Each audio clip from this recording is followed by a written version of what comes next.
Juan Raúl Ferreira, El baúl de los recuerdos.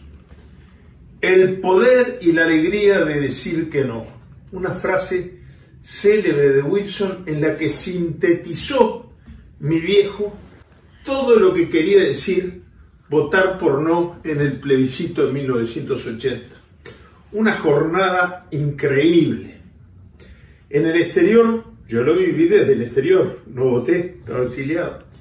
En el exterior no podían creer que el pueblo uruguayo dijera que no y la dictadura no tuviera más remedio que reconocerlo, porque no tomó providencias para ejecutar el fraude en la medida que no se imaginó que el pueblo uruguayo iba a decir que no. De esa manera, además, tan contundente, tan indisimulable. En Estados Unidos, decir que no tiene un significado. Estos días que el asesinato de George Floyd y la sentencia de culpabilidad contra su asesino, un policía, ha llenado los titulares de los diarios del mundo, hay que recordar que el movimiento de derechos civiles de los Estados Unidos comenzó con un no. Por eso vamos a homenajear hoy y decir qué tuvo que ver con nuestro exilio a Rosa Parks. ¿Quién era Rosa Parks? Rosa Parks era una señora negra, joven. Digo negra porque en Estados Unidos no les gusta que se les llame afrodescendientes.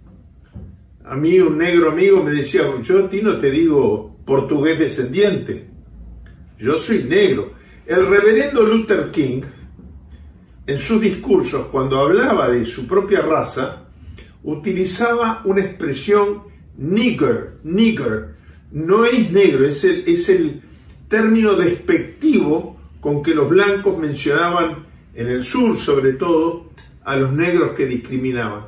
Bueno, Luther King con orgullo decía, yo soy un nigger, y le hablaba a sus compatriotas llamándolos nigger en sus discursos, etc. Todo ese movimiento maravilloso por los derechos civiles en Estados Unidos empezó porque una señora que se llamaba Rosa Parks supo decir no. ¿Cómo fue el episodio? Ella era muy joven, iba al trabajo en un ómnibus en Alabama y sube un señor de color y le indica que el asiento que está ocupando en el ómnibus está reservado para gente blanca.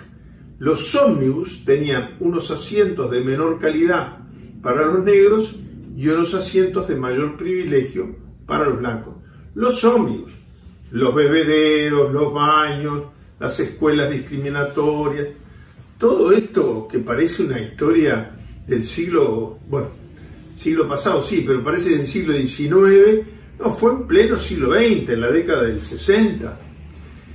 Y bueno, esta señora, cuando se acercó a este hombre y le dijo, Rosa Parks, le dijo, déjeme su asiento, porque es un asiento para la gente blanca, ella con gran serenidad lo miró y le dijo, no. Vino el conductor del ómnibus, le dijo que estaba obligada a hacerlo. Con la misma serenidad dijo no. Vino la policía, con la misma serenidad les dijo que no y con esa misma serenidad fue presa. Ese no de Rosa Parks me hace acordar mucho a mí, a Wilson diciendo, el poder y la alegría, el hombre libre es aquel que descubre dentro de sí el poder y la alegría de decir que no. Y bueno, miren las vueltas de la vida. Cuando yo estando en Washington, me entero a finales de noviembre del resultado del plebiscito en 1980, el 1 de diciembre de ese año 1980 se cumplían 25 años del no de Rosa Parks. Esto hizo que ella estuviera en Washington, donde yo vivía. no en Alabama, a donde se trasladó en horas de la tarde, donde hubo, en todo Estados Unidos hubo conmemoraciones. Los uruguayos celebrábamos el triunfo del no, y los americanos, donde yo estaba exiliado, celebraban los 25 años del no de Rosa Parks.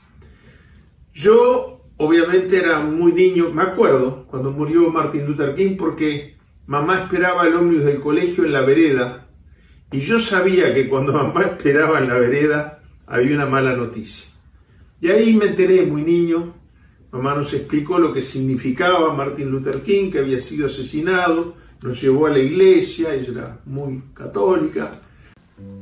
Una vez más, las vueltas de la vida. Cuando yo fui preso en el año 75, antes de irme al exilio, me llevaron de la calle Francisco Vidal, donde yo vivía. Ahora, a una cuadra, hay una calle que lleva el nombre de Martin Luther King.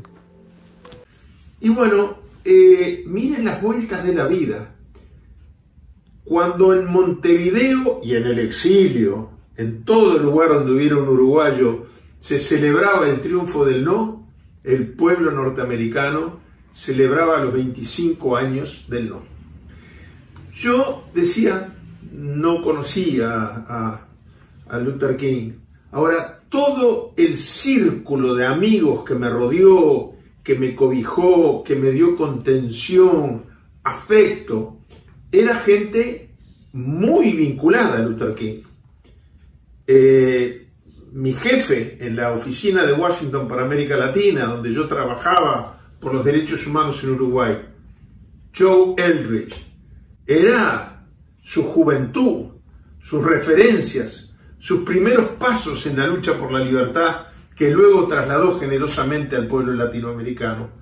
Pero además había un congresista que nos ayudó mucho en la enmienda que cortó la ayuda militar, Andrew Young, que en 1980 era embajador de los Estados Unidos ante las Naciones Unidas. Andrew Young. Andrew Young, negro, fue el secretario de Luther King. Y Brady Tyson, un entrañable amigo, muy querido, había sido de los colaboradores de Luther King, un hombre blanco, y estaba en ese momento en el Consejo de Seguridad de la Casa Blanca. Bueno, pude llegar a Rosa Parks, y revisando estos días el libro de la Convergencia Democrática, nosotros hicimos, déjenme decirles la fecha exacta, lo publicamos en el año 81, más de 2.500 firmas exigiendo, de alrededor del mundo, exigiendo que se cumpla el mandato popular, que se tome nota que el pueblo uruguayo también había dicho que no. ¿Y saben qué? Entre las firmas están Rosa Parks, Coretta King, la viuda de Martin Luther King, y Martin Luther King III, el hijo del líder de los derechos civiles de Estados Unidos. Maravilloso recuerdo. Juan Raúl Ferreira, El baúl de los recuerdos.